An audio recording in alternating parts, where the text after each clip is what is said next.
lovelies, thank you for tuning in. If you're new here, my name is Geraldine B. I am a simple mom and I am passionate about parenting, talking about health and mindful living. And so personally, I am a spender, but I have learned how to save money, and I have learned that it's not about how much you make, but how much money that you put aside to save or invest. And it's so cool to have that extra amount of cash, so you have the freedom to save, to invest, or to give to someone who is in need. So I hope that you're gonna learn something today, and if you haven't subscribed yet, feel free to do so.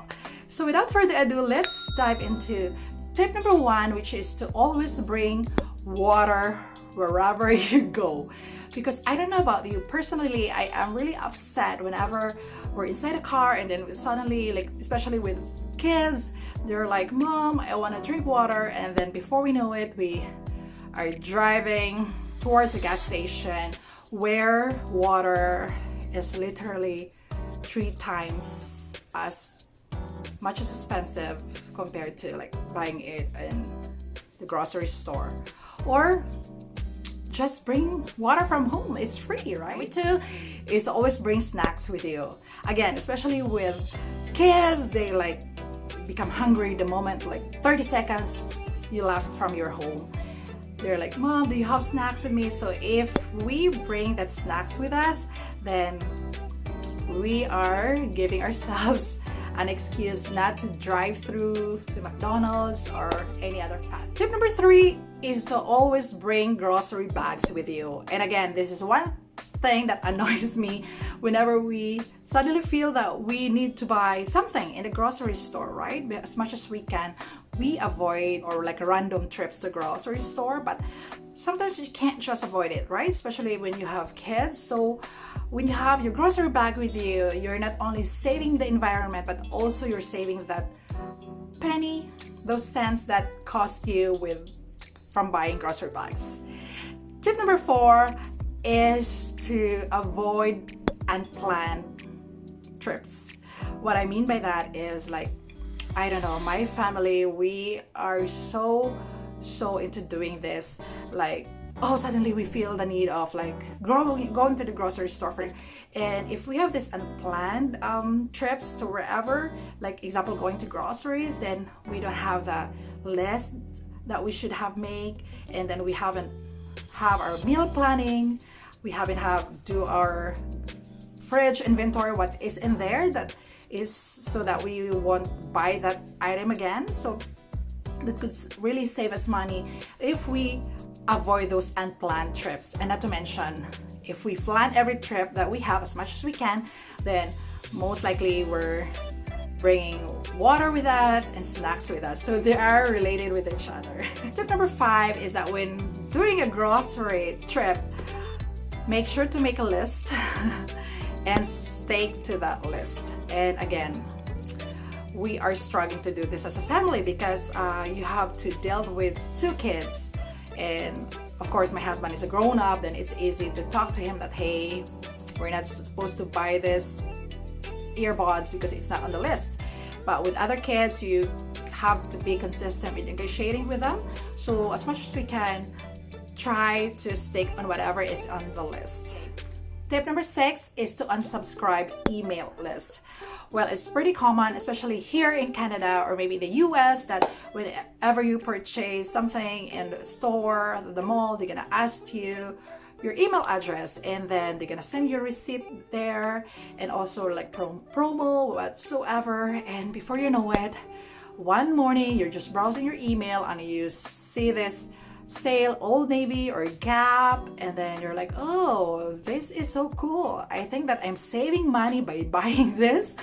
So just avoid those temptations and subscribe every email list that you have. I've already done a lot of unsubscription ever since I have started this saving, minimalist, and mindful living journey. So I hope that you will consider that, and you will see that it really helps you avoid those temptations. Tip number 7 is to negotiate your phone, internet, and provider. Ask them to give you the better deal. And I have a lot of tips to give you regarding this. Stay tuned in my next video.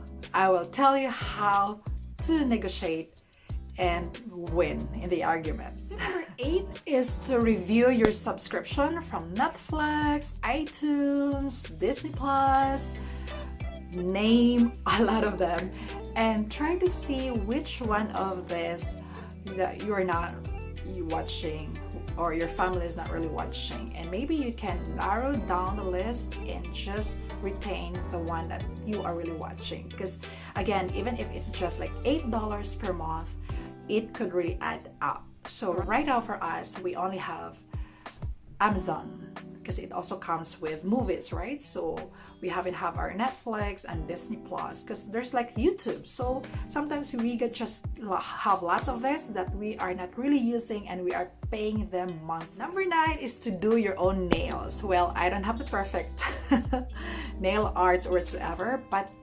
girls, you can learn this yourself instead of paying that much money going to the spa. Learn to do it yourself and we can save lots of money. Number 10 is to cut your own hair whenever you can, especially if you have kids. Why not learning how to cut their hairs? Like, well, for me, it's easier because I have girls, right? I can just like cut their hair straight. But with boys, it can be quite challenging, but hey, you can still learn doing it if you can. Tip number 11 is if you're not able to cut your own hair like myself, then definitely shop around the town for the cheapest hair spa out there. And I'm so glad that my friend Sony referred me to this lovely lady who's doing my haircut ever since, and I only need to pay $15 because suki na kaming dalawa and sometimes I have to pay $10. That was before. Right now it's $15 instead of me costing like $25 or $30 flat plus tips elsewhere. Number 12 is to find an inspiration about savings because hey, we are human beings. We get tired from whatever journey that we're into right now. We definitely need an inspiration, and I'm talking about finding a community. I always talk this with my vlog. Go to YouTube, subscribe to those mothers, to those people who are talking about frugal living or living a simple life, saving money, read books, or for myself, I listen to audiobooks about managing money, especially with Christian authors. There's a lot of wisdom in there. There's a lot of encouragement to those social media right there. And of course, if you have friends that is on board, that's an additional blessing. Number 13, which is I am guilty with this again sometimes, is to avoid browsing online shopping like Amazon or Marketplace just to ease that boredom with you. Like if you don't have anything to do, sometimes you are unconsciously browsing this stuff and you end up buying things that you don't need just because they're on sale. So avoid that. Avoid into getting the trap. Number 14 is love used clothing, used cars, used furnitures that are still safe, that are still good to go because there's a lot of savings in that purchase. Number 15 is avoid throwing food. And one of the tips in order to avoid this kind of behavior, which is I am also guilty sometimes, is to do a regular inventory in our fridge and see if we have some items that is going to expire soon and we need to consume that first, right? Or put those bread on the freezer. 16, oh, this is huge. Avoid upgrading your cell phone, your cars, or any other stuff that you may have, because again, you will start into that place of paying that again and again, and you will never graduate, right? Like example, if you have a car loans that is due in like you're done in a year from now, and then if you are trying to upgrade that because you want a better, a newer, nicer car, then you're gonna go back and you won't graduate. And one of the best feelings in the world is to not have car loans. So definitely run for your life if somebody will offer you to upgrade your phone or car. Number 17 is to set aside extra money.